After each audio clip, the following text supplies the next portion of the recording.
Bom, continuando, então vimos a reforma protestante, reforma luterana, né, na Alemanha. Vamos falar agora da reforma calvinista, seu país de origem, a Suíça. Na verdade, o Calvino, que foi o líder, ele era francês, né, mas a Suíça virou o palco central dessa reforma. A Suíça, na verdade, era parte do Sacro Império Germânico, então continuava a reforma, né, dentro, né, do Sacro Império. Ao norte, mais a luterana, e aqui na Suíça, a calvinista. Antes tem uma outra reforma que eu já vou falar que aconteceu antes da reforma calvinista. A Suíça já era uma confederação de cantões. Cantões são pequenas unidades políticas, né, como se fosse uma... Algumas lembram uma cidade-estado, outros eram cantões mais rurais, são pequenos estados autônomos, né, ali no território da Suíça, entre Zurique, Berna e tal. Genebra, que hoje é da Suíça, como todos sabem, Genebra na época não fazia parte da Confederação Suíça. Era uma cidade autônoma, né, mas que era aliada da Confederação. E a reforma do Calvino começou em Genebra, e da Genebra, né, se expande pela Suíça. Mas tecnicamente Genebra ainda não era parte da Confederação, mas tinha uma ligação muito forte com ela.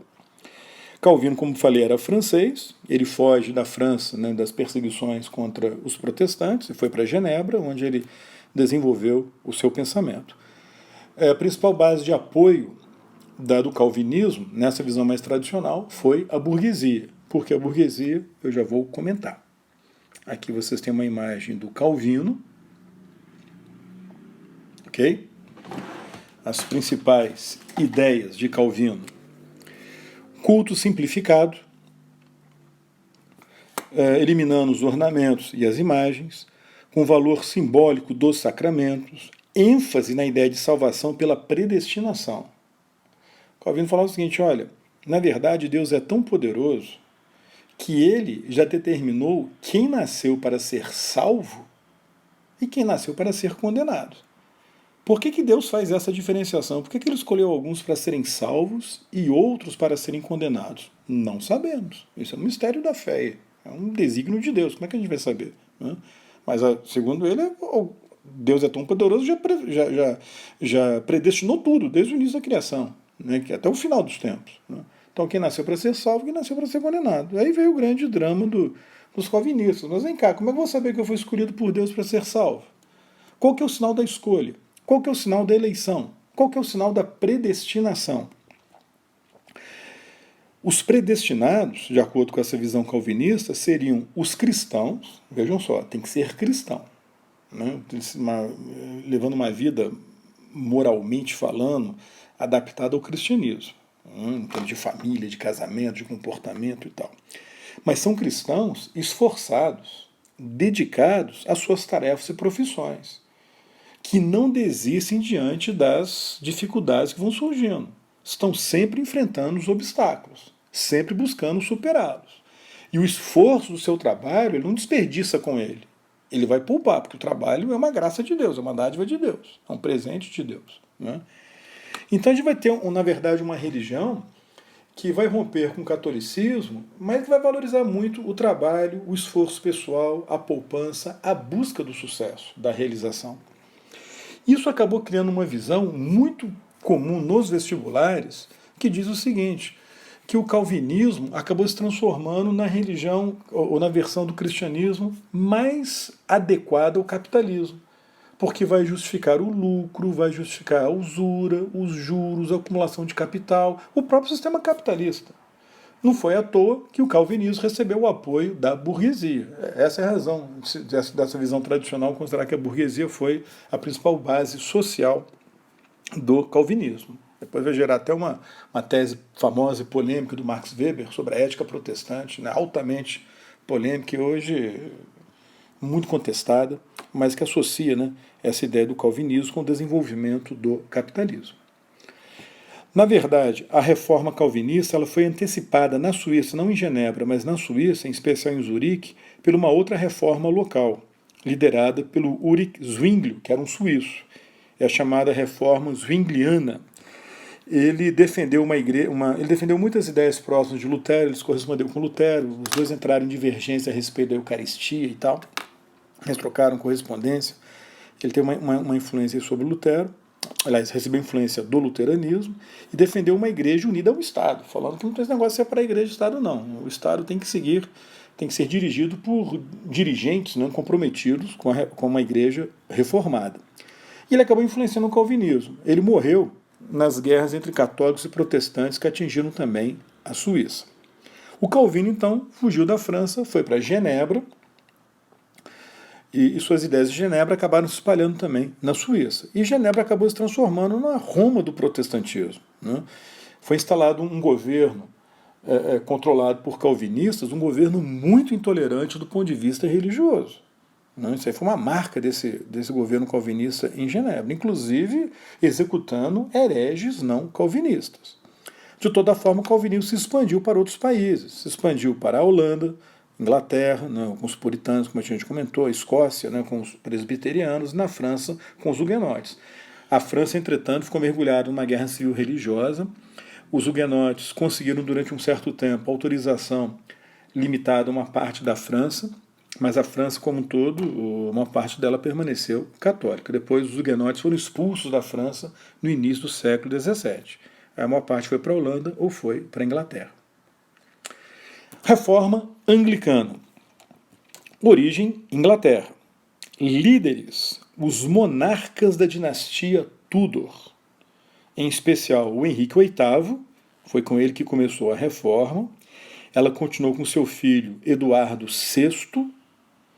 Acontece que depois que o Eduardo VI morreu, ele foi sucedido pela sua meia-irmã Maria I, a Bloody Mary, Maria Sanguinária, católica, que anulou a reforma que o pai e o seu meio-irmão haviam feito, restaurou o catolicismo, perseguiu os anglicanos, os protestantes, daí o apelido da Sanguinária, mas quando ela morreu em 58, ela foi sucedida pela sua meia-irmã Elizabeth I, que era protestante. A Elizabeth retoma a reforma anglicana e consolida a reforma. A principal base de apoio, social de apoio, foi a nobreza e a burguesia. Aqui o famoso Henrique VIII, teve 6 esposas oficiais, e aqui a rainha Elizabeth I, filha dele com a sua segunda esposa, a Ana Bolena. Principais ideias do anglicanismo. O monarca é o chefe oficial nominal da igreja na Inglaterra. Essa igreja manteve a hierarquia de bispos e sacerdotes, aquela organização episcopal. Conservou parte dos rituais e dos dogmas católicos, mas adotou a ideia da salvação pela fé e reduziu os sacramentos. Na verdade, é uma igreja híbrida, né? Porque ela combina elementos católicos e elementos protestantes. Por isso que, para muitos protestantes, essa igreja anglicana foi insuficiente. Eles acabaram abraçando o calvinismo na Inglaterra. Destaques da reforma anglicana. Bom, todo mundo conhece a história do casamento do Henrique VIII, com a primeira esposa dele, a Catarina de Aragão, a princesa espanhola. Ela não conseguiu lhe gerar filhos, ou os filhos que nasciam morriam logo em seguida, só lhe deu uma filha, que é essa Maria I, a sanguinária. O Henrique VIII, então, foi se afastando da sua esposa, se apaixonou por uma dama da corte, Ana Bolena, pediu ao Papa Clemente VII a anulação do casamento dele com a Catarina de Aragão para ele poder se casar com Ana Bolena. O Papa não aceitou. O Henrique VIII desafiou o Papa, com apoio de parte do clero na Inglaterra, que já tinha uma tendência de autonomia, estava influenciado também pelo protestantismo. Ele anulou seu casamento com a Catarina de Aragão, sem autorização do Papa, e se casou com Ana Bolena. Quando o Papa soube disso, excomungou Henrique VIII, excomungou Ana Bolena, excomungou o parte do clero que havia feito esse casamento considerado ilegal na visão da igreja. O Henrique VIII, então, rompeu com a Igreja Católica. Ele obteve um pretexto. Um decreto chamado Ato de Supremacia, apoiado pelo parlamento inglês, foi criada a Igreja Anglicana, chefiada pelo monarca. As terras da igreja, sobretudo as terras dos mosteiros, foram então confiscadas e vendidas pelo Henrique VIII para a nobreza e para a burguesia. Ele então vira o chefe nominal da igreja na Inglaterra, além de ser o monarca do país. Evidentemente, aquilo vai fortalecer o Henrique VIII, do ponto de vista político, ainda mais, numa época em que não havia separação entre política e religião. Por isso que, numa visão também muito tradicional, a reforma anglicana é vista como um momento na construção do absolutismo inglês, um instrumento do absolutismo na Inglaterra. E, por fim, a reforma católica, que pode ser vista sobre dois ângulos. Primeiro, e essa visão mais comum, como a reação da Igreja contra o protestantismo, a chamada Contra-Reforma, mas também como uma renovação do próprio catolicismo, uma auto-reforma, uma ideia que já corria muito forte na Igreja desde a reunificação após o cisma do Ocidente. Três grandes momentos da Reforma Católica. Em 1537, a criação da famosa Companhia de Jesus, a Ordem dos Jesuítas, por Inácio de Loyola, um nobre espanhol, um guerreiro, que foi ferido em combate, abandonou então a atividade militar e passou a se dedicar à religião, à atividade religiosa, e criou uma ordem, essa ordem da Companhia de Jesus, a Ordem dos Jesuítas, com membros totalmente dedicados, disciplinados e hierarquizados à causa da fé católica, né? Ele coloca a experiência militar dele na organização dessa ordem dos jesuítas. Os jesuítas não andavam armados, eles não eram guerreiros, mas eu digo da disciplina, da dedicação, né, da hierarquia. Os jesuítas concentraram no ensino e na catequese e vão se destacar na expansão do catolicismo na América, nas colônias da Espanha e aqui no Brasil, sobretudo catequizando os índios, um instrumento fundamental da Reforma Católica. A Igreja Católica, em seguida, reorganizou a Inquisição e o famoso Tribunal do Santo Ofício, que tinham sido criados lá na Idade Média e foram reorganizados agora, com a missão de julgar os crimes de heresia. Mas, de longe, o momento mais famoso da Reforma Católica foi o Concílio de Trento, convocado pelo Papa Paulo III. O Concílio de Trento reuniu então os bispos. Aqui tem uma imagem do Concílio de Trento. Quer ver? Aqui é o Inácio de Loyola. Ele está até ainda com a roupa de guerreiro. Né? Aqui o Concílio de Trento. Né? Lá no norte da Itália. E aqui o Papa, Paulo III. O concílio continuou depois que ele morreu. O concílio confirmou a autoridade do Papa, que todos os protestantes questionavam, e confirmou a hierarquia católica. O concílio criou seminários, escolas preparatórias do clero, para melhorar, né, o nível intelectual do clero, que o padre agora ser formado no seminário. Né? O concílio estabeleceu o famoso índex, o índice dos livros proibidos, que um católico não deveria ler, senão ia gerar confusão na sua cabeça, ia ficar confuso quanto à fé católica e tal. Então, obviamente, os livros protestantes foram incluídos nesse índex, mas outros livros também. Até o príncipe Maquiavel acabou entrando aí na jogada, entrou no índex. E a igreja reconheceu que a venda de indulgências tinha sido um erro, né, e acaba proibindo a venda de indulgências. Porém, o estrago estava feito. A Europa nunca mais teve a unidade religiosa. O cisma protestante rompeu definitivamente com uma das características da civilização ocidental medieval, que era a unidade religiosa em meio à divisão política. Então, voltando ao mapa, assim ficou, melhor dizendo, o cenário da Europa com o triunfo do protestantismo no norte do continente.